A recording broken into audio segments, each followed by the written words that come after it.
Hello, everybody, and welcome back to the Fans Talk Pro Wrestling Podcast. As always, I am your host with the Holla French Toast, Freddy Carlson, and today I am going it solo. We got a lot of big wrestling news recently in the world of professional wrestling, and it has been a minute since the Fans Talk Pro Wrestling Podcast has been able to cover it, so it is time for us to gather back together, and unfortunately, Angelo's at work right now. And I had a little bit of time at the time of recording, so I wanted to hop on here and to cover some of the big news topics in the wrestling world as of late. And a lot of them may even have to tie into one another, and we're going to get to that. So, we are going to start with the recent events revolving around WWE. As we all know, we are on the road to WrestleMania. As we are on the road to WrestleMania, a lot of big things are supposed to happen. Well, there's been a lot of big things, and some of them have been good, and some of them have been bad. Let's look back. Going all the way back to January at the Royal Rumble, WWE's one event of the year where they can almost do no wrong as long as they book the Rumble matches correctly. And for all intents and purposes, even the backup of the Rumble matches this year was great. Edge and Miz and the mixed tag team match, It Couple versus Grit Couple, was very good. Reigns and Rollins tore the house down. Lashley and Lesnar, the dream match we never thought we'd see. It was very good. The finish was a little sketchy, but nonetheless, it was workable. And then the Rumble matches themselves, very well put together, I think, in both respects. The Women's Rumble was probably the better overall match than the Men's Rumble because the Men's one felt a little flat early on, and then it just tried to cram too much in towards the very end. However, the thing that was most controversial coming out of these shows was the winners of the two matches. So with the Women's Rumble, we had the return of Rowdy Ronda Rousey into the Women's Rumble. She came in and she won the whole friggin' thing. That's right, Rowdy Ronda Rousey won the Royal Rumble, and that was cool. I'll give it that. I was a little bit disappointed that there wasn't certain returns that I was hoping for. I was a big proponent of hoping that Bayley would return and Bayley would also possibly win the match. We obviously didn't get her at all. We also didn't get Asuka, Alexa Bliss, or any of the other options that we were hoping for, but we got some good outings from people like Lita, and it actually led to Lita having a run at the Raw Women's title post-Royal Rumble. So Rousey winning the match was very good. It was really cool to see Mickie James in the Impact Knockouts Championship featured on WWE TV, which had never been done before, especially in that capacity. So that was cool. And in all things considered, Rousey, not a bad choice for Rumble winner. Did she absolutely need it? No. Could it have gone to somebody else? Yes. But as the WrestleMania picture gets more and more clear, it was painfully obvious that it was either Rousey or a back-to-back year for Bianca Belair.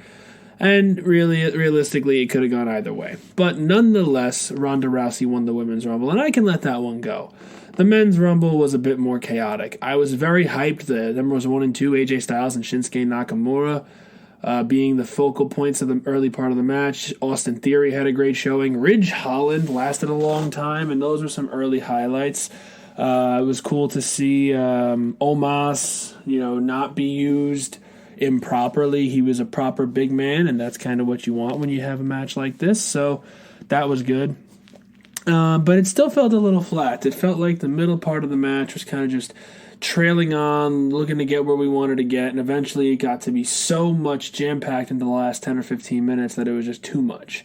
The surprise entrance came, very quickly. Drew McIntyre's return was unexpected, but also very welcomed. I love Drew. It was good to have him back so quickly after his time off that he was supposedly taking due to his neck injury, but he's back and he's in full swing. We also had the return of Shane McMahon. I personally didn't need that one. Excuse me, we're alive. Thank you. It was unnecessary to have Shane back. And then, of course, number 30 being Brock Lesnar. There was a lot of other choices who should have won this Rumble, but the way that it worked out was that Brock Lesnar was going to WrestleMania to face Roman Reigns, and we all knew that. But who knew that they were going to be unifying the Universal and WWE Championships? They're going to be unified in one match at WrestleMania, the Night 2 main event. Lesnar and Reigns, title for title, winner take all, unification match. Realistically, they are billing it as the biggest WrestleMania match in history, and to an extent, it can be up there. I just don't like when they pigeonhole themselves into a corner like they did when Edge and Randy Orton competed in the quote-unquote greatest wrestling match of all time, which I think was a big boo-boo on the match, because the match was great, but we've talked about it on here on the podcast. The match being as great as it was never going to be the best match of all time if you tried calling it that before it happened. You just need to let it happen naturally. So I hope that Brock and Roman can pick up a lot more of their WrestleMania 31 match rather than their WrestleMania 34 match.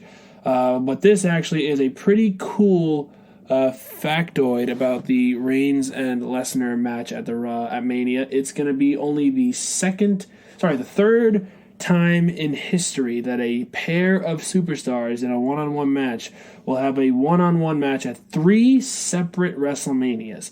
And it will be the first time that all 3 of those matches go on as the main event, the closing match at all 3 of the Manias they partook. The first of those 3 belonged to Stone Cold Steve Austin and The Rock, who closed out WrestleManias 15 and 17, which in my opinion, one of the greatest matches of all time at 17. And they also went at it again at 19, although they did not close the show that night. Similarly, Triple H and The Undertaker had 3 matches at WrestleMania 17, 27, and 28, but actually none of those 3 went on last, especially... which is a bit shocking considering how their one at WrestleMania 28 could have feasibly been the main event with the stakes involved if they weren't on the same show as John Cena and The Rock once in a lifetime, which ended up being twice in a lifetime, but who knew? Well, Vince McMahon did, but that's a separate issue for another day. So moving right along then, so the Brock Lesnar and Roman Reigns faced off at WrestleManias 31 and 34 in the main events of both shows. 31 is highly regarded as a great main event and probably one of the best WrestleMania moments in history when Seth Rollins cashed in Money in the Bank to become the world champion and close out the show. Historic, unbelievable, and something that I don't think we'll ever see on that level again. But then at WrestleMania 34, it was a dud, and it was famous for the Brock Lesnar going through the curtain at the end and throwing his title belt at Vince McMahon. So they've also had some other matches at Greatest Royal Rumble, SummerSlam 2018, and Crown Jewel 2021. None of those matches quite captured the magic of the first one at WrestleMania 31, so here's to hoping that if they're billing this as the greatest WrestleMania match of all time, that it can somehow, some way live up to the hype. So moving along from the road to WrestleMania and transitioning into a little bit of the unknown when it comes to the road to WrestleMania, and I only say that because we might see a certain someone at WrestleMania who left AEW. That's right, the big news a couple of weeks ago breaking on social media that Cody Rhodes and his wife Brandi alongside of him are in fact leaving AEW. And at the time of recording, which is exactly 16 days after that news broke to the wrestling world, it still feels a little bit weird because Cody left WWE with a goal to make independent wrestling a bigger stage, and he did that, and then AEW was partly his baby, and we all know what his involvement meant at the very beginning, along with the Young Bucks and Kenny Omega and some of the other vital pieces that were involved from day one. Chris Jericho getting on board right away, Jim Ross, Tony Schiavone, and of course Tony Khan's checkbook funding all of it early on until he got comfortable doing the things that he needed to do. I think that it was absolutely important that Cody stay involved. This is one of those guys that I thought was going to be an AEW lifer, and whether or not AEW lifer meant until they go out of business, which I truly don't hope that they ever do. I think that what they provide is great to the wrestling world. It's just a matter of doing things a certain way that can sometimes turn people off. I know in the past I've been a bit critical of WWE and of AEW, and I don't want either company to fail. I want them both to succeed. I think that they're two vital companies, and their competition with one another, whether they admit it or not, is actually really necessary. It's a necessary evil, so to speak, for what they're aiming to do. But putting that aside, Cody Rhodes leaving AEW was probably not what I expected to hear on that Tuesday morning when the news broke on social media. But it's nice to see that this is something that's possible. I mean, we've only really seen in the last 3 years since AEW came into existence, people leaving WWE or on occasion other promotions like Ring of Honor, New Japan, and Impact coming to AEW. And I spoke about how Tony Khan kind of needs to chill with his checkbook, so to speak, and he signs a lot of big names. Yes, he did sign Keith Lee recently, which actually I was a big fan of, which I know is kind of hypocritical to the topic that I spoke about several months back, where I spoke about in article on our website that Tony Khan has been signing way too many talents, and if you look at the overall roster of AEW and the amount of TV time that they have, it's just never going to be possible to feature everybody, and that's not to mention when they have special guests who come in from other promotions just to compete here and there, to maybe work a small program, or if they start signing more names. However, Keith Lee is an addition that I think is great, and that's mostly a bias personally because I love Keith Lee, and I'm still sour about how his WWE run went after NXT was done and he gets called up. He was so over, he was so good, and he still is.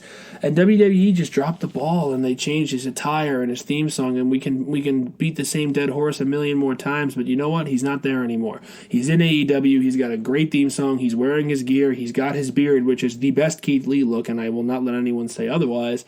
And Keith Lee is going to do great things in AEW, I have a feeling. He's already qualified for the Face of the Revolution ladder match, which at the time of recording takes place this Sunday, March the 6th. AEW is live on pay-per-view, and Keith Lee will be a part of the Face of the Revolution ladder match. But back to Cody Rhodes and leaving AEW, it's something that I did not expect. And that's something else, too, that I think is going to be of vital importance to what's going to come. I mean, there's been a lot of rumors about Cody going back to WWE almost immediately after his exit post from AEW. He was, there was rumors that he was going back to WWE and that he was going to have a big featured WrestleMania match. And, I mean, I guess it's still possible. We're still 30 days away from WrestleMania on this day of recording. And, it's still a feasibility, I guess, but I don't really want him to go back to WWE. I mean, and those of the guys in the club group chat, shout out to the club. We're going to do what we normally do and throw up the Too Sweet as we reference them. We were speaking about it actually earlier today, and I said a little bit of my piece when it comes to Cody and going back to WWE. So for me, I think Cody left WWE in 2016, and he wanted to send a message. This was probably one of their bigger name releases back then. They were letting him go, and this was a guy who came up in their system. He was the son of Dusty Rhodes, and obviously Dusty worked with the company for the majority of his younger years in the business. After he returned to the Hall of Fame in 2007, Cody was in their developmental. He came up to the main roster, feuded with Randy Orton, and the tag titles, Legacy, the dashing Cody Rhodes stuff, all the things that he did great with anything he was given. And I think that pre-Stardust, that 2013 Cody run, where he had that match with Randy Orton on Raw, where he actually lost his job, and the subsequent feud with the Authority and the Shield, and winning the tag titles with his brother Dustin, it was such good stuff, and I think that they really missed a big opportunity. That was the moment where Cody was going to be a single star, and he needed to be capitalized on then and there, not wasted for too long in a tag team. That was a feel-good moment, but now you need to turn it around and make it into something. And after they lost the titles to the New Age Outlaws, they kind of just floundered in the mid-card of the division, and then eventually Cody got so low of a point that he turned into Stardust. And I've had my opinions about Stardust, the Stardust character in the past, and it just felt like a cheap ripoff of his brother's terrible gimmick. I mean, Goldust was popular in the 90s, but it was a character that should have died a long time ago, and they kept bringing it back because, it was over at a time. But it's not over anymore in 2013, 14, 15, 16, 17. He then goes to be in the Golden Truth and all that. I mean, he's a comedy actor, Dustin, in WWE. In AEW, he's a lot more serious, and I like that more, and it's a nice compliment to what he used to do. But Cody he left WWE to prove a point. He's a big name. He's a guy who was supposed to be a WWE guy for life, future WWE champion, all the high touts that he was receiving back then. And he leaves WWE and he goes to anywhere and everywhere. I mean, I went to an independent show in 2016, a few months after his release, a company called NEW, Northeast Wrestling, which operates mostly in New York, New Jersey, Connecticut, and occasionally down in Philadelphia. And he was at a signing at the show. He was doing a signing before the show, and he was wrestling there. I mean, he's at a small wrestling promotion show in Pomona, New York. I mean, he was doing little shows. He was going across the pond everywhere he could. I mean, I was a big fan of WCPW, which was a YouTube wrestling show based on What Culture, the YouTube channel. And he wrestled there, and he was a champion in What Culture for a while. He was in Impact, and he was in GFW, and he was everywhere. Then he goes to New Japan and the American Nightmare gimmick, which was so over at the time, and heel Cody Rhodes. He was such a jackass. That's what you loved. I remember watching Cody in New Japan and Ring of Honor in those days when he was Ring of Honor World Champion, and he was the guy that you wanted to see because you hated to see him, but you wanted to see him get his. He was a true proper heel. And then he turns babyface because, the All-In stuff was great, and he was really we all knew he was going to work face that show, and he was over. That crowd popped like crazy in his match with Nick Aldis for the NWA World's Heavyweight title. And when he won that title that night, it was even louder. And yeah, he only held the title for a little while, but then Ring of Honor, his contract runs out, he goes to AEW, they form the company, they start it up. He's in the first match in the first Dynamite that they have, and he's the face of the company, and he did a lot of good in that first 6 to 8 months of AEW when they debuted on TV and they were finding their footing. He was Chris Jericho's first feud after winning the world title at All Out 2019. The pandemic promo, right as the pandemic started, really making you believe that even though we're in the worst and craziest times of our lives, that his company was going to provide you with solace and comfort. And I think that all of those things were great. And yeah, the last 6 to 8 months of his run in 2021, probably even the last full year, if we're being honest, and all of 2021 was a bit more lackluster. It was not what we wanted out of Cody. It was kind of forcing a lot of things that we didn't want anymore, and that's okay. I mean, I wouldn't say it's okay, but it was doable. Cody leaving AEW was a shock because, this guy was doing everything with everyone. He wasn't afraid to do the job. He puts over guys like QT Marshall and Darby Allin and Brody Lee. Guys who probably wouldn't have, if this match was happening in WWE, Cody would have been the big fish. And Vince would have put him over because he would have had tenure there. But now he's in AEW, and Cody has the chance to get back, and he was doing a great job of it. And yeah, there was moments when he was being a little selfish. That last TNT title run was just the most unnecessary thing in the world. Granted, it gave us a fantastic ladder match in what was Cody's last AEW match of his career to this point, should he ever go back. But he's leaving AEW, and that's a huge shock, and I'm still kind of trying to process it, as I'm sure we all are in our own way, and there's nothing wrong with that, but it's a little bit surprising to see something like this happen. And we hope that Cody goes somewhere good here at the Fans Talk Pro Wrestling Podcast and does something great with his career. I know wherever he goes, it's going to be pretty good. That being said, that's actually going to lead us into the most recent bit of news. At the time of recording, we are less than 24 hours removed from Tony Khan's massive announcement on Dynamite this week. AEW Dynamite March the 2nd, 2022. Tony Khan opened the show with a huge announcement that he signed a contract as of yesterday morning to become the new owner of Ring of Honor Wrestling. That's right, Ring of Honor, which we covered in depth a few months ago about them shutting their doors at the end of 2020. They had Final Battle, and at that point we were kind of like, is this going to be it? Is Final Battle 2021 going to be the end of Ring of Honor in terms of its company, its lineage, the company that launched the careers of guys like CM Punk and AJ Styles, Samoa Joe, and among others? And we really weren't sure. And yes, in the last month or so, they've announced that they're coming back in April with Supercard of Honor, and that they plan to go on tour again afterwards with a new, revitalized roster and all the changes that are going to come. And it seemed interesting already with what they were looking to provide us going into that show. But now, Tony Khan's your owner. Tony Khan owns the company. It's everything.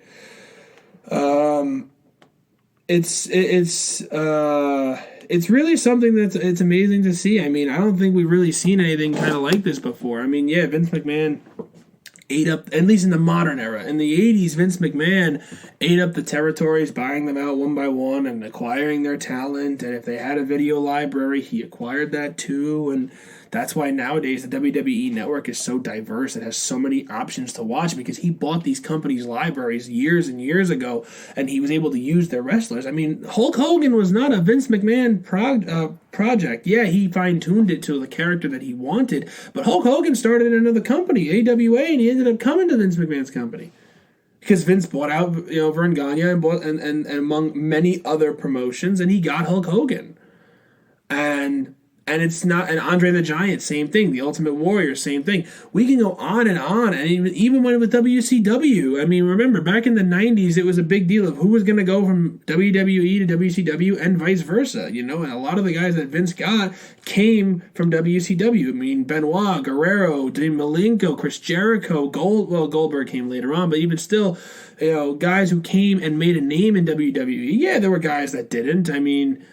Sorry to say that Diamond Dallas Page's WWE career did not go the same as his WCW career. He was one of the best in WCW, and he had just a poor gimmick and poor booking in WWE. But overall, you have guys that came over to WWE in that time period and made a name for themselves.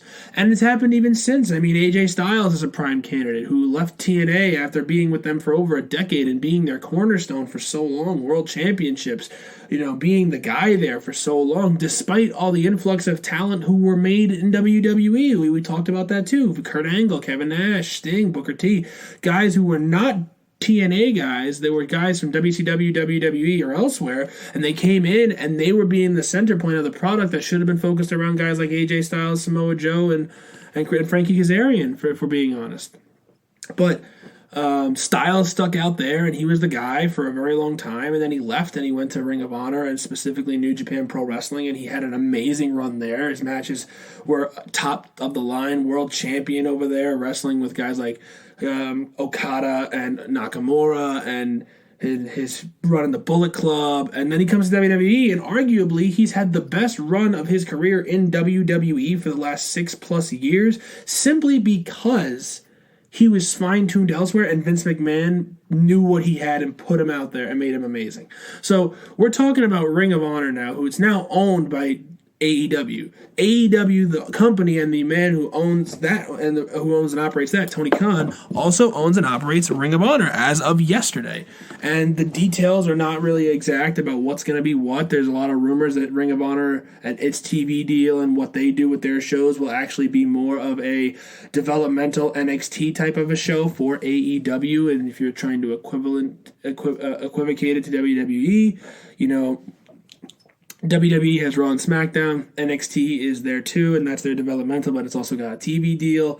AEW's got Dynamite and Rampage, and then you'll have maybe a Ring of Honor as your version of NXT. And I mean, I'm not trying to say that they need to mimic what WWE does in any way. In fact, I don't think that's a good idea at all. What I think they should do is take advantage of this opportunity, because now you have the name and tape library of one of the most well-respected companies in the history of this business because of what they provided. You have on your roster already so many guys who at one time or another made their name in Ring of Honor. I mean, we can go up and down the list of guys who who have been who are in AEW now and who are at one time or another in Ring of Honor and often are not champions there.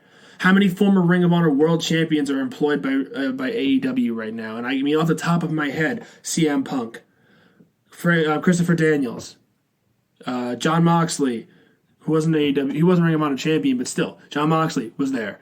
Bryan Danielson. I can go on and on and on. And how many? Adam Cole, Kyle O'Reilly, Bobby Fish. Keith Lee worked there for a time. We can go on and on. So now AEW owns it. They own their tape library. And Ring of Honor's got their own Hall of Fame that's about to begin with guys like Danielson and Punk being two of the first 5 inductees alongside Samoa Joe and the Briscoes.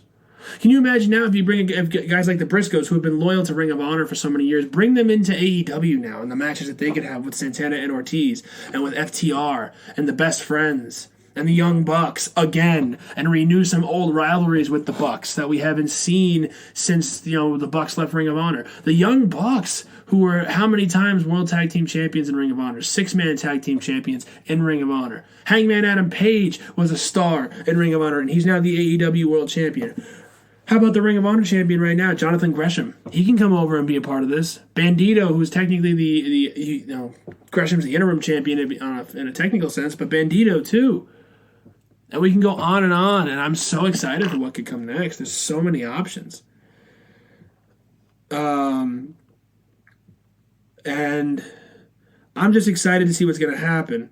But I think one interesting note that came about, again, in a story today on social media, and as I said, it kind of relates to Cody Rhodes, was that Cody is being rumored to be the quote-unquote owner or booker, head of talent, whatever you want to call it, for this Ring of Honor. So in technicality, he no longer works for AEW. He'll work for Ring of Honor, and he'll kind of own and operate the day-to-day there. Tony Khan being the overall manager, owner of it, he'll pay the bills, but Cody would run it. And I like that concept. Now, going back to what we were talking about moments ago with Cody. Cody's last year or so in the business was, as AEW at least, was a bit iffy, and we've talked about it. I mean, he really was not connecting with his promos. They kind of were all over the place, and he wasn't over. People were booing him, and he was a face, and he wouldn't turn, and he was being a mark about it, and it was a lot of craziness. But one thing that you can never doubt about Cody is that when he's in the ring, he gives it his all. You know, he'll have a great match with a broomstick. I mean, we can go down the list of guys that he's had a great match with in AEW. You know, the Brody Lees and the Darby Allins and the Malachi Blacks, and it's an extensive list, and his stories are always top of the line. But you know, one thing, and I'm going to be honest, I'm going to make a point that comes from the Busted Open podcast. Plug in the Busted Open podcast, one of my favorite ones to listen to. Dave LaGreca, Mark Henry, Tommy Dreamer, and Bully Ray, they do a great job with the Busted Open podcast. Some great insights from three guys who know the business very well. They're all very unique takes on the business, and Dave LaGreca being a very great host for it. I don't often agree with Bully Ray. His opinions can be very, very some things that I don't really see eye to eye with. But one thing he said probably back in November or so about Cody really stuck with me, and it still does to this day, especially considering all the Cody news as of late, leaving AEW and possibly owning Ring of Honor or being involved there as well. Let's flash back to November when Cody Rhodes had a match with Andrade El Idolo. It was a no-holds-barred match or whatever it was called. It was one of those matches, no rules, no stipulation with no rules. Cody took the reverse superplex back first into a flaming table.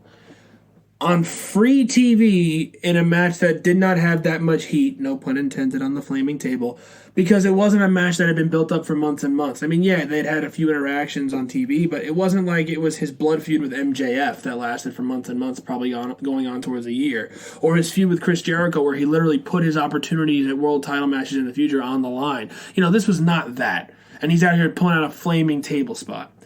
And Bully related Cody and his efforts in that match, and of late at the time, and what he's gone through with the bumps and the moments and the things he's doing. He's likening him to Tommy Dreamer. Now, that's not a bad thing. Tommy Dreamer's great. He's from my hometown. Tommy Dreamer's a great guy, and he's a good wrestler. He's got a great career. He's had a great career. But Tommy Dreamer, literally, for lack of a better phrase, would kill himself, and I don't like that term, but he would kill himself to get over with the crowd.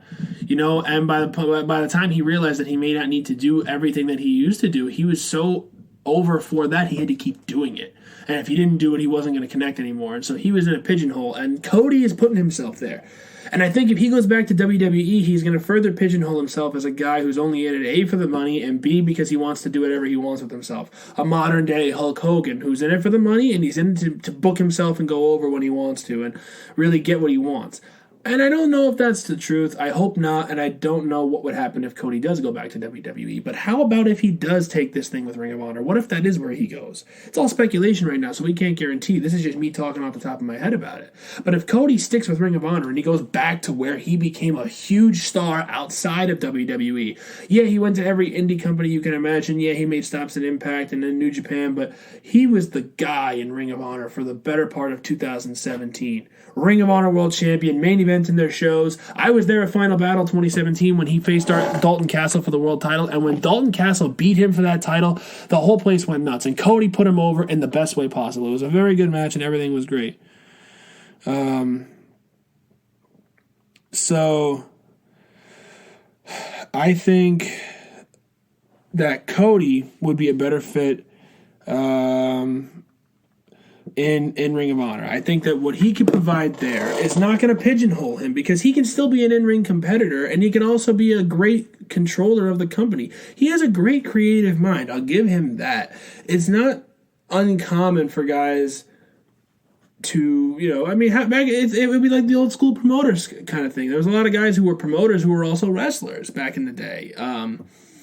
And I think Cody could be a nice compliment to both sides of it. And I think that it would be the best case scenario if you're Cody Rhodes is Don't go back to WWE. You're a guy who's always going to be a big fish in whatever pond you go to in any company outside of WWE. But the second you go back there, not only are you pigeonholing yourself as a guy who's always going to come crawling back to Vince McMahon's wallet at the end of the day, because his is the deepest one of every company in the world in terms of pro wrestling, but you're also putting yourself in the position of having to say, oh, well, I want to get over here and I want to be world champion here. Well, yeah, go and beat Roman Reigns. I'm sorry, but Cody Rhodes at this stage of his career ain't going to be the one to beat Roman Reigns. He ain't going to be the one to beat Brock Lesnar. I'd be hard-pressed to see if he can even beat a guy like Seth Rollins right now. Probably yes, at least when it comes to Seth. And there are a lot of unique and intriguing feuds that Cody could have with this character, this version of himself. If he brings the American Nightmare to WWE and it's this Cody and it stays this Cody and he works at the level he did in AEW and Ring of Honor and New Japan, then yeah, Cody can be a fit in WWE, but I still don't think he's going to be able to take down Roman Reigns, and if he does, I'd be absolutely like pissed. Because Roman is on the run of his life, and it's not going to end to a guy like Cody Rhodes. I'm sorry, it's just not. It should not. It cannot. It's not the way to go. And I don't think Vince McMahon is going to be opening up his wallet to Cody and telling him all these things. He ain't going to be promising him a sweet nothing of beating Roman Reigns.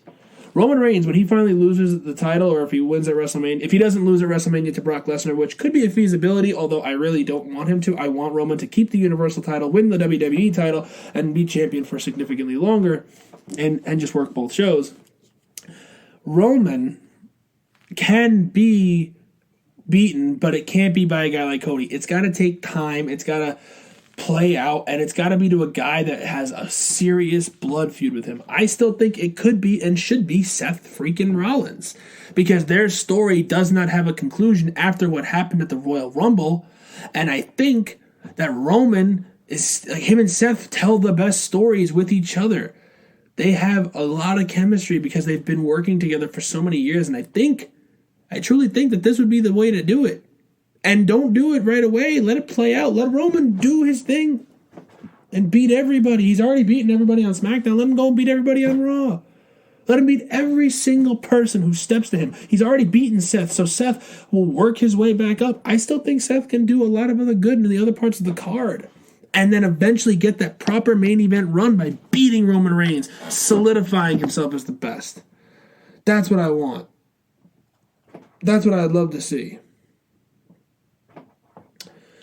So, it's been a busy couple of weeks, months in the wrestling world, and I hope that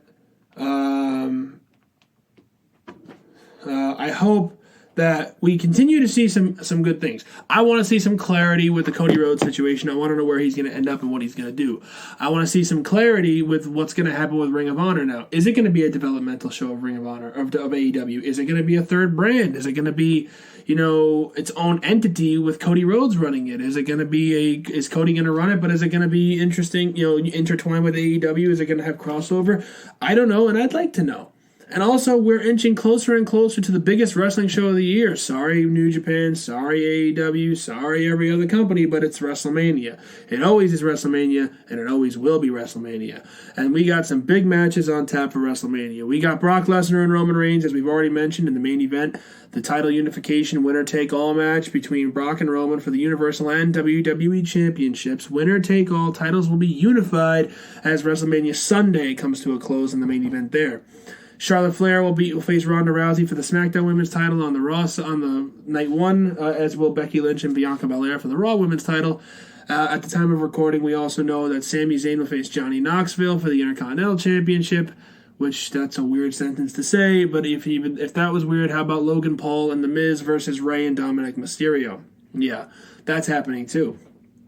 But the match I'm probably most looking forward to out of all the ones on this show and both nights is going to be the Rated R Superstar Edge and the phenomenal AJ Styles. For the first time ever, they will go one-on-one at WrestleMania, and it is going to be absolutely amazing. Trust me when I tell you I have the utmost confidence in these two to put on probably the match of the night, maybe the match of the weekend, and one of the matches of the year. Because we know how good Edge is. He's been doing it in WWE for almost 25 years, and he has been on the roll of his life since he returned 2 years ago from his career-ending injury. And his matches with the likes of Seth Rollins in 2021 have proven that Edge is still able to work at the highest levels possible. And a match with AJ Styles is just the next logical step. And AJ, we've all known it for many, many years, is probably, arguably, if not the best, one of the best professional wrestlers, top to bottom, head to toe, on the planet today. And a match between these two, which has never happened one-on-one before. In fact, their only previous interaction before this past Monday night on Raw was in the 2020 Royal Rumble when Edge speared Styles moments after returning in that huge pop. Styles hurt his shoulder, got eliminated, and that was all we saw of AJ and Edge. We didn't see either of them cross paths again. But now they have, and now WrestleMania is set. Styles and Edge, and that's the match I'm most looking forward to. But that'll be it for tonight on the Fans Talk Pro Wrestling Podcast. Thank you for joining us once again, and we hope that you've enjoyed this recap and analysis and our take on the recent events of the wrestling world. The Cody Rhodes situation with AEW, the fallout from the Royal Rumble and Elimination Chamber, and with Ring of Honor being purchased by AEW and Tony Khan. Plus, we're looking ahead to WrestleMania. So we are excited. We're on the road to WrestleMania. We're on the road to Supercard of Honor. We're on the road to Revolution and to Double or Nothing. What is going to happen in the professional wrestling world? I don't know, but let's stay tuned because I'm very excited. It's an exciting time to be a wrestling fan, and it's an exciting time to watch this amazing product that we get on almost every single night of the week across various networks and through various companies and promotions.